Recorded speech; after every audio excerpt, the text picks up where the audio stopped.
Magandang gabi sa inyong lahat mga idol. Mayroon pong babala si kaibigan. Napakasama itong nakita nila. Bago lang pong pumasok ito sa kanilang kaharian mga idol. Happy Saturday.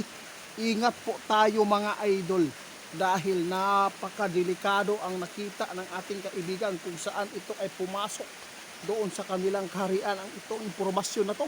May barko daw ang tataob at mayroon pong mga buhay po ang mawawala.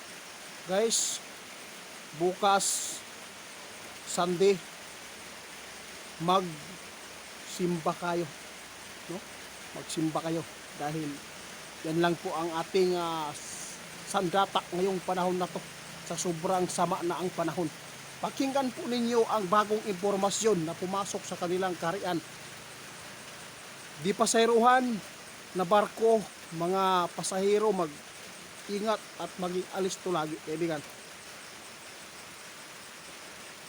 Kailan lang po ninyo ito na kitang pumasok ang impormasyon, kaibigan, na mayroon pong barko na malulunod?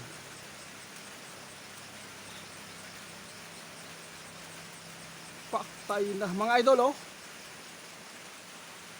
Friday pa lang mga idol, pumasok na sa kaharian ng ating kaibigan ang impormasyon na masama. Hindi po alam ng ating kaibigan kung pampasahero bang barko ang tataob. Mag-ingat kayo dahil mayroon pong hinulaan si kaibigan dyan na mayroon pong mga barko ang tataob. Noong ipinapaabot po ng ating kaibigan na sunod-sunod po ang aksidente po sa eroplano. Kaibigan, gusto kong malaman po, wala po ba kayo nakikita mga eroplano ang posibleng magkakaroon uli ng mga aberya?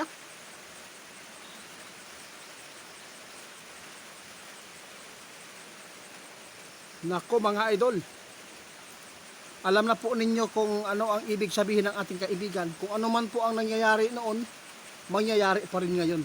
Kaya tandaan natin mga idol, no? Dasal lagi at mayroon pang nakita si kaibigan na napakasamang mga pangyayari, no? Lalo na sa barko, napakasilan po ito. Mag-ingat po ang ating mga pasahero, no? Hindi po natin alam ito kung ano po ang barkong tataob. Basta sinabi ng ating kaibigan, hindi po niya masyadong clear ang pangyayari na ito'y pumasok sa kanilang kaharian mga idol. Hindi ito masama ang ipinapaabot ng ating kaibigan. Ito po ay babala lamang sa inyo na ang mga sasakay ng barko, huwag pong matulog, no? Lagi pong nakaalis po tayo mga idol. Katakot, oh. Grabe mga idol, ito lang po masabi ko, no, masama po ang mga nakikita ng ating kaibigan sa karagatan ngayon. Mag-ingat po dahil napakasama at napakasilan po ang mga impormasyon na inihatid at pumasok sa kanilang kaharian.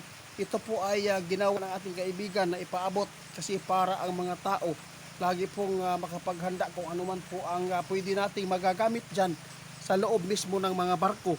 Kailangan po maging alisto tayo kapag mayroon pong pangyayari hindi maganda, at least nakapaghanda kayo at nakakuha na kayo ng tulad po ng life jacket, di ba? Alalahanin po lagi ninyo mga idol na may Panginoon. Bukas linggo kailangan magsimba mga idol, ha? Dahil napakasama ang mga impormasyon. Kung ano man daw ang nakikita ninyo noon na nangyayari tungkol sa eroplano, marami pang eroplano ang magkakaaberya. Kaya tandaan natin itong mga babala. Walang mawawala kung paniwalaan ninyo. Kung hindi kayo maniniwala, wala po din kaming magawa. Mga idol, ingat tayo sa kalamidad. Mayroon pang mga nakikita si kaibigan.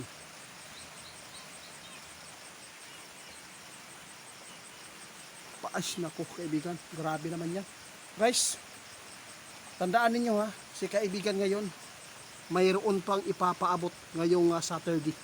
Dahil mayroon siyang nakitang impormasyon din po patungkol sa kalamidad sa ibang bansa. Mga Pilipino kong kababayan, laging mag-ingat at mapagmasid lagi sa anumang mga pangyayari dyan sa paligid ninyo, kung mayroon man pong mga nakaka-detect o matulad po ng mga weathercaster o P-Box, magpaabot sila sa social media, kailangan po tugunan natin para hindi po tayo mapapahamak. Hanggang dito na lang muna kaibigan.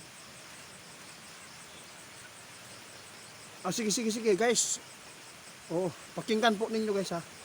Grabe itong impormasyon ng ating kaibigan ngayong Sabado. Grabe po ang mga pumasok sa kanilang kaharian. Kaya mag-ingat po lagi kayo.